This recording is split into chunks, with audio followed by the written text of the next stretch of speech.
Hello student, कैसे हैं आप? आई होप आप सभी अच्छे होंगे। प्यारे बच्चों, आज हम करेंगे क्लास 7 के इंग्लिश के लेसन नंबर 2 को। इस लेसन का नाम है बच्चों द वाइस मैन फर्स्ट। तो बच्चों यहाँ पर हमसे कुछ प्रश्न पूछे गए हैं। ये प्रश्न, पहला जो प्रश्न है वो है, do you know what is water system? क्या आप जानते हैं वस्तु विनिमय प्रणाली क्या है? तो वस्तु विनिमय प्रणाली मैं आपको बता देता हूँ बच्चों।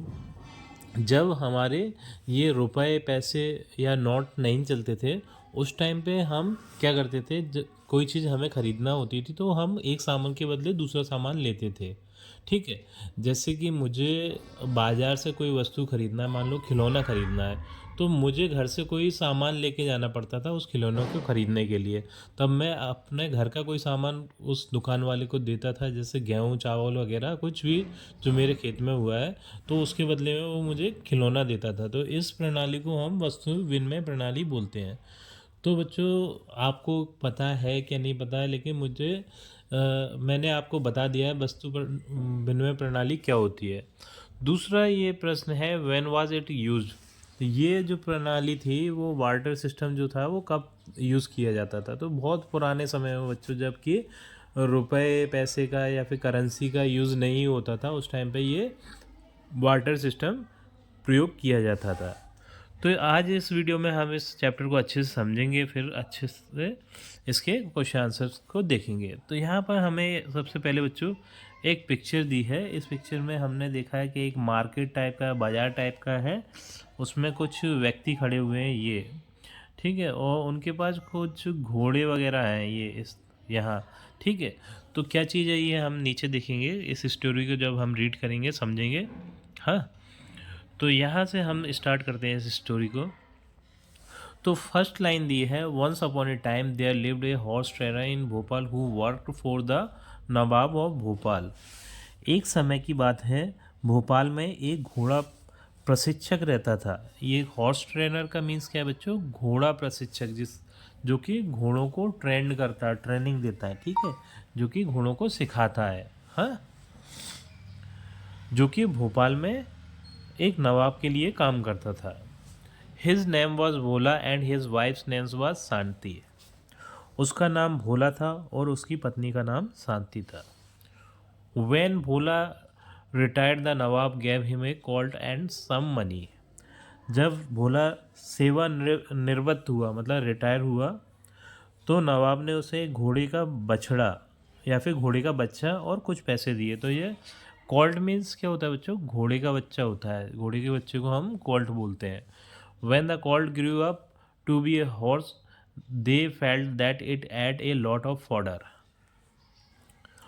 तो जब वो बच्चा बड़ा हुआ, घोड़ा बन गया, तो उन्हें लगा कि उसने बहुत सारा चारा खा लिया है। जब वो बड़ा हो गया तो वो बहुत ज़्यादा खाना खाने लगा, क्योंकि वो छोटा बच्चा था उस टाइम पे, वो कम खाना खाता था। लेकिन वो जब घोड़े का बच्चा पूरा बड़ा हो गया तो वो बहुत ज़्यादा खाना खाने लगा, जो कि है ना उनके लिए बहुत ज़्यादा महंगा पड़ता था। ये फॉडर मीन्स क्या है बच्चों? घोड़े का खाना। घोड़ा जो चारा खाता है उसे हम फॉडर बोलते हैं। So Shanti and Bhola decided to exchange it for something else. तो इसलिए शांति और भोला ने इसे किसी और चीज़ से बदलने का फैसला किया, क्योंकि उस टाइम पे वस्तु विनिमय प्रणाली है, यानी कि बार्टर सिस्टम चलता था। तो उन्होंने सोचा कि हम इस घोड़े के बच्चे को किसी और चीज़ से बदल लेते हैं, इसके बदले कुछ और ले लेते हैं, क्योंकि ये घोड़ा उन्हें बहुत ज़्यादा महंगा पड़ रहा था। This is what happen after that. उसके बाद यही हुआ। ठीक। तो आगे देखते हैं बच्चों इस स्टोरी में क्या हुआ। हाँ, शांति जो कि भोला की वाइफ है, वो बोलती है, it's very expensive to feed this horse. इस घोड़े का खाना खिलाना बहुत महंगा पड़ रहा है। एक्सपेंसिव मीन्स होता है बच्चों महंगा, मतलब वो घोड़ा बहुत ज़्यादा खाना खाता था, जो कि उनके लिए बहुत ज़्यादा महंगा पड़ रहा था। वो उसका खाना नहीं खिला पा रहे थे, क्योंकि उनको खुद के खाने के लाले पड़ रहे थे, तो वो घोड़े तो बहुत ज़्यादा खाते हैं। फिर भोला बोलता है, yes it eats like an elephant. तो भोला बोलता है, हाँ यह हाथी की तरह खाता है। मतलब हाथी की तरह खाने का मतलब जितना खाना हाथी खाता है उसी तरीके से उतना ही खाना ये घोड़ा भी खा रहा है। Shanti, if we don't sell it we will become poor in a few days. तो शांति बोलती है, यदि हम इसे नहीं बेचेंगे तो कुछ ही दिनों में गरीब हो जाएंगे।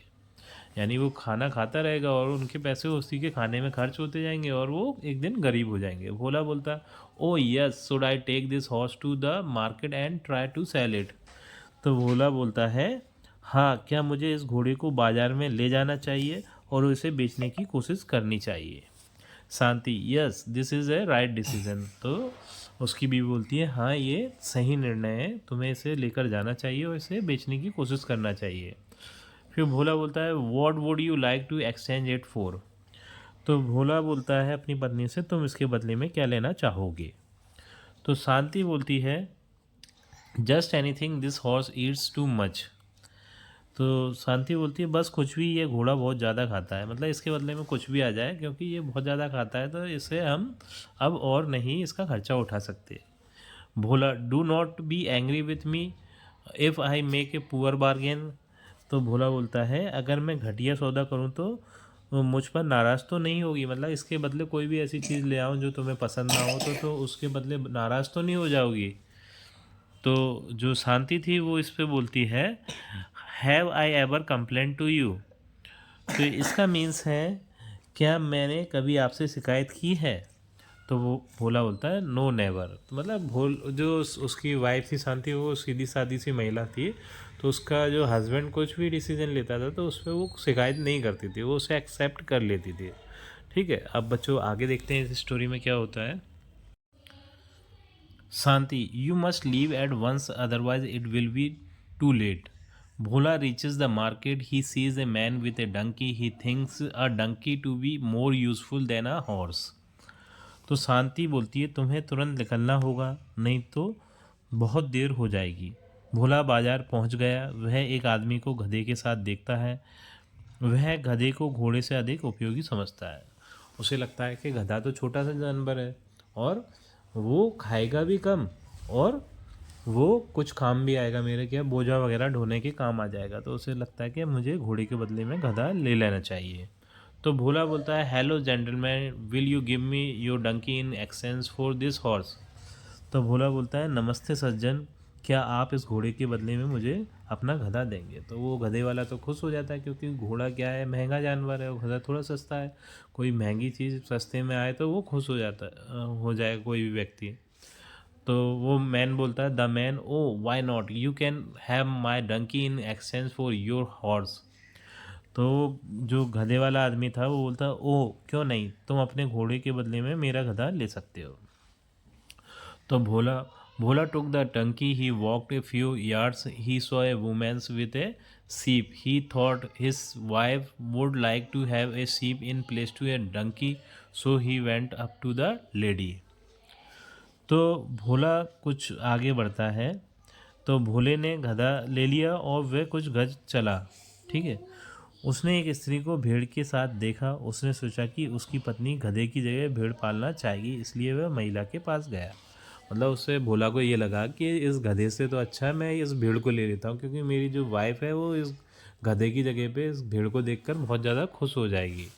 तो फिर वो उस महिला की ओर चल देता है उस गधे के बदले भेड़ को लेने के लिए। तो Bhola, hello pretty lady, would you like to give your sheep in exchange for this donkey.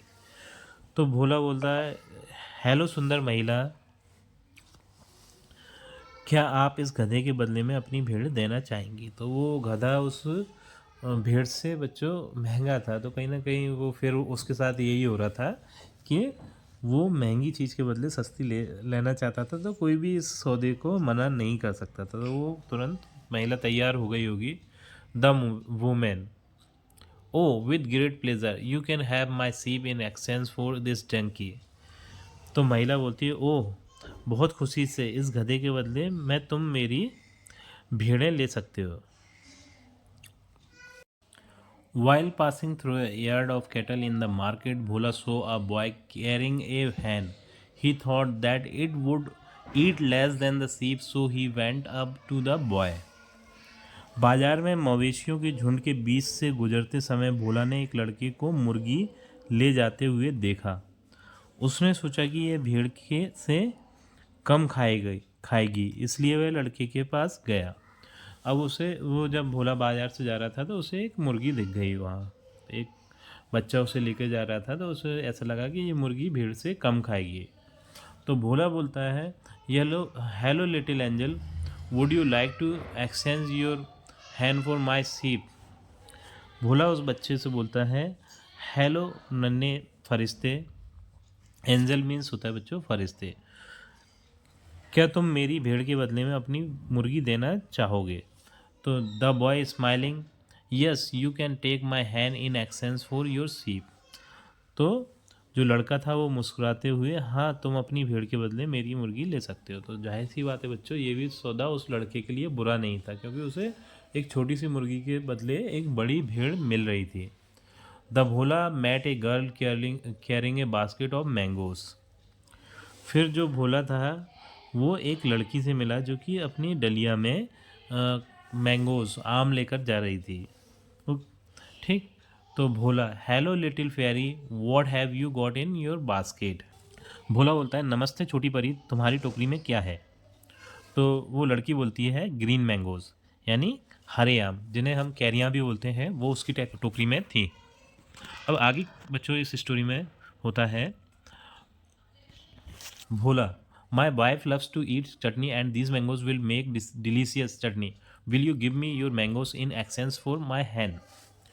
तो भोला सोचता है कि मेरी पत्नी को चटनी खाना बहुत पसंद है और इन आमों से स्वादिष्ट चटनी बनेगी, क्या तुम मुझे मेरी मुर्गी के बदले में अपने आम दोगी। यानी उसके बच्चे के टोकरी में जो कैरियाँ थीं, कच्चे आम थे, तो वो उस मुर्गी के बदले में वो आम मांगता है, क्योंकि उसकी जो वाइफ थी उसको कच्चे आम की चटनी बहुत ज़्यादा पसंद थी, इसलिए वो सोचता है कि इस मुर्गी की जगह पे मैं ये आम ले लेता हूँ और मैं अपनी वाइफ से इसकी चटनी बनवाऊँगा। The girl, does it lay eggs. की कैरियाँ थी, वो पूछती है क्या ये अंडे देती है, उस मुर्गी के बारे में पूछती है। तो भोला बोलता है, ऑफ कोर्स इट डज, मतलब हाँ ये अंडे देती हैं। The girl, all right you can have these mangoes and give the hen to me. Bhola took the mangoes and handed over the hen to the girl. लड़की बोलती है, ठीक है आप ये आम खा सकते हैं और मुर्गी मुझे दे सकते हैं। भोला ने आम ले लिए और मुर्गी लड़की को सौंप दी। तो बच्चों यहाँ पर हमने देखा कि भोला जो था वो एक घोड़े के बच्चे को लेकर चला था, और घोड़े के बच्चे से उसने गधे का सौदा किया, गधे से फिर उसने भेड़ का सौदा किया, भेड़ से फिर उसने मुर्गी का सौदा किया, और मुर्गी से सौदा करते करते उसने हरे आमों यानी कैरियों का सौदा किया। ठीक। तो इस स्टोरी में ये इस स्टोरी का पहला पार्ट था बच्चों। ये जो लेसन है वो आपके 2 लेसन में है, फर्स्ट सेकंड और थर्ड। तो ये पहला पार्ट था और ये स्टोरी यहीं पर समाप्त होती है बच्चों। आई थिंक ये स्टोरी आपको अच्छे से समझ में आई होगी। यदि आपको स्टोरी समझ में आई है बच्चों तो वीडियो को लाइक करिए, चैनल को सब्सक्राइब करिए। आपसे मिलते हैं अपनी अगली वीडियो में।